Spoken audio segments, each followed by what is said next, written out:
Hello bachcho, let's read this question. The question says that evaluate the following and the limit we have to evaluate is limit x tends to 0 x times sec x. इस question में limit x tends to 0 x sec x की value निकालनी है। बहुत ही simple सा question है। पहले हम की कॉन्सेप्ट लिख लेंगे। की कॉन्सेप्ट क्या होगा? पहले तो हमको ये पता होना चाहिए कौन कौन से इनडिटरमिनेट फॉर्म होते हैं, क्योंकि इनडिटरमिनेट फॉर्म को सॉल्व करने का एक प्रॉपर प्रोसीजर होता है। 7 इनडिटरमिनेट फॉर्म्स कौन कौन से होते हैं? 0 upon 0, infinity upon infinity, infinity minus infinity, infinity to the power 0, 0 to the power 0 and 1 to the power infinity.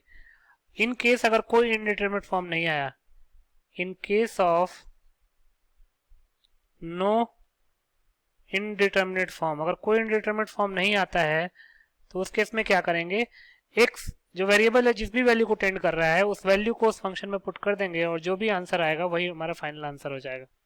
In case of no indeterminate form just put the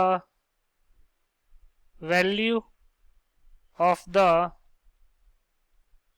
variable in the function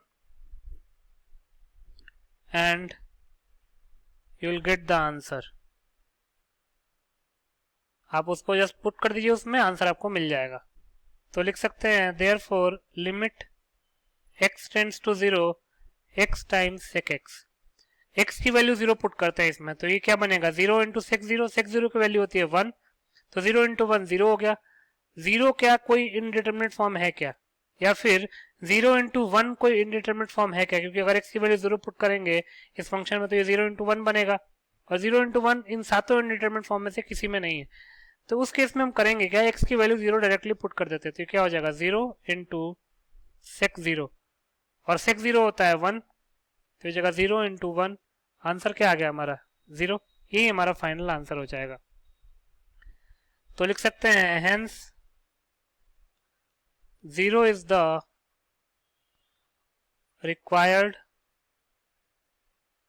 answer. So this is your final solution. I hope you understood it well. Best of luck.